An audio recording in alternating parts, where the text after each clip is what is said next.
his taste. And I think that Adam Strange is a fantastic character.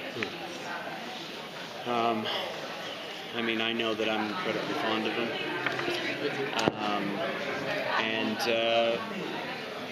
You know, it's... I mean, if I was Jeff Johns,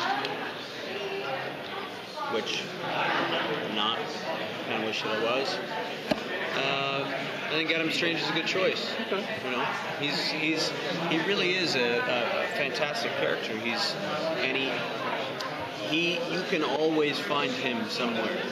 I mean, he has a Zeta beam. He can teleport. He can, you know, Has your Adam Strange already been to Thanagar and Rand, or? It's a very good question.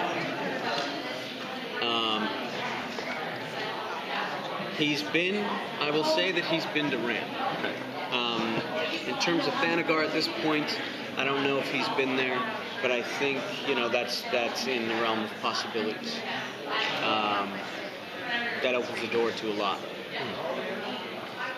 What kind of trajectory does his storyline take this season? Is he just coming to be the voice from the future? What is kind of his mission at this point?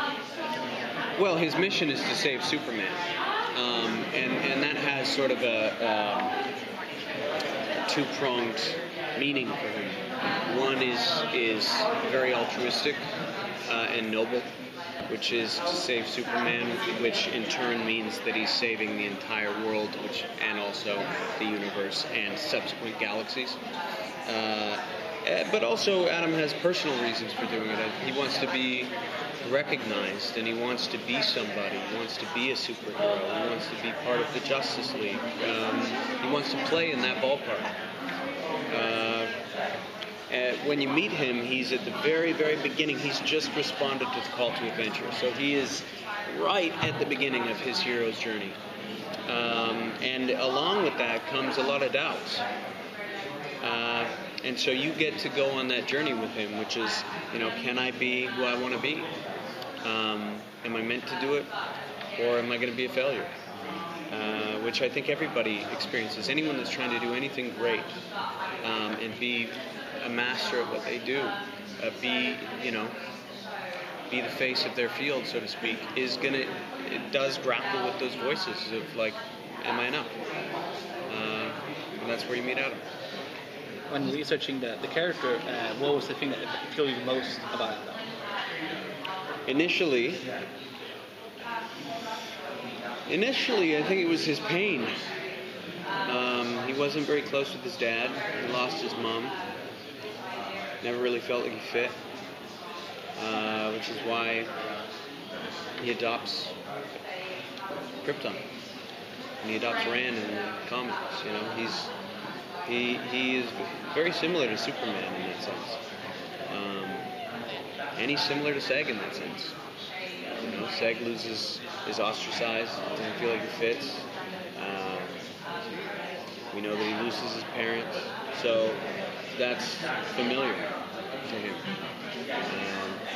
and that's what I connected with early on. And then, of course, that at a point he can fly. That's cool. The cool suit of his? Yeah, I mean, I don't know anybody that doesn't want to fly.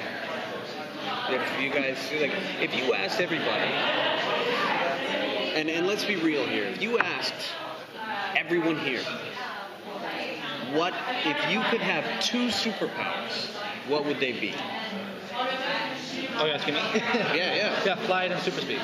Flying super speed, okay. Yeah. Teleportation, okay. Yeah. Here we go. Why be so slow enough to fly? I want to teleport. Anything. You can metabolism, like. Okay, so yours would be metabolism. Wow. All right. Matter eating girl. A what? I said matter eating girl. Yeah. Okay. So we touched on both of them. Flying and teleportation. Mm-hmm. Adam, we know that he'll be able to fly and he can teleport. That to me is the coolest. You can do everything with that. So that's, you know, like finding that out when you get this role is, I don't want to swear, but it's cool. It's really cool. Often in sci-fi shows, it's an alien among Earthlings, and then now you're an Earthling among aliens. So, like, is that alienating for Adam? And how do you play it as an actor? Well, yeah, Adam is the alien on this show. And he's also our eyes and ears, right? He's whom, I think that we connect with because he's a human being. And he's representing Superman. In terms of playing being an alien or being alienated and not fitting in, I think that I'm not sure if there's really a way to play that as opposed to for the writers to really write it. And they did a fantastic job doing that, putting Adam in situations that allow you to go, oh, he's standing out, he's not fitting in, he's, trying to figure out what their customs are, what they do, and, there's a lot of things in the show where we have a lot of Earth sayings that they just don't respond to. And that's, it's one of those things where, me as a kid growing up, I got switched schools a bunch. And so you feel very out of water. And you don't feel like you fit. And, so that was an easy, little painful, but easy thing for me to access. Well, as protector of the future a little bit, is Adam going to want to weigh in on the women in Sed's life? By weigh in, you mean... who he should be with? Like, have my opinion about who he should... Well, he might have some strong opinions about it. It's not enough to save their planet of Krypton from Brainiac. If the guy hooks up with the wrong chick and that creates another timeline, you don't get a Superman. Yeah, that's true. That's very true. I think that Adam is, I think that would be far too speculative of a thing for him to do. I think that Adam is there to preserve this timeline. And have everything happen organically.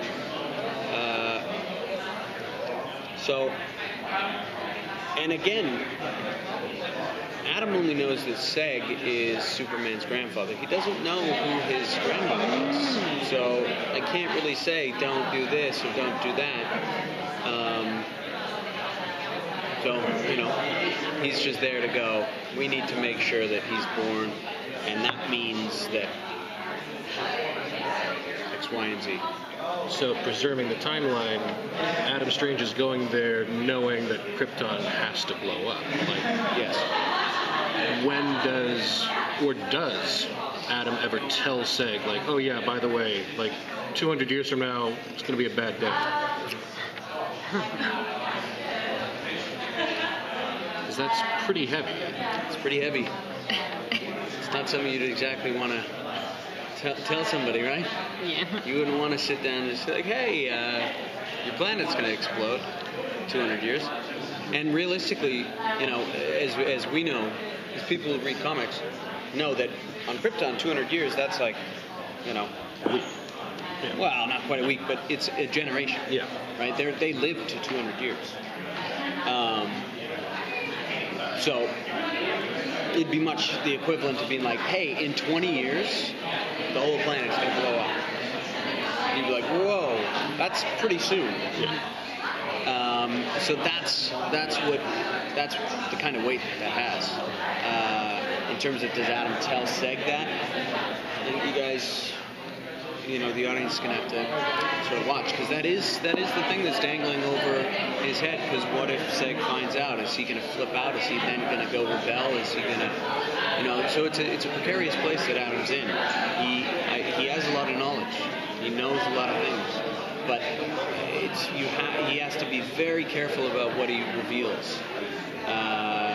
Otherwise, he could upset, cause a chain of events that he can't undo. Is there another time traveler in pop culture that you draw from, like Marty McFly or Kyle Reese? In terms of for playing Adam. For playing Adam, yeah, Kyle Reese. Yeah, I did look at that. Very close resemblance there. Oh, thank you. Yeah, Kyle Reese. I looked at him, and I think that he's a fantastic actor.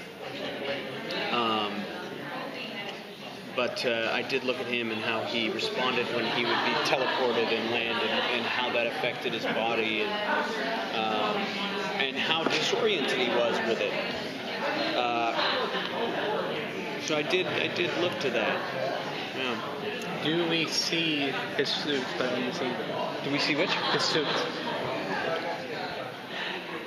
Or the tease at least. Perhaps. I know you hate that answer, don't you? I mean, you're like, you. I will study your face after this, being like, so he maybe gave an hint there. Yeah.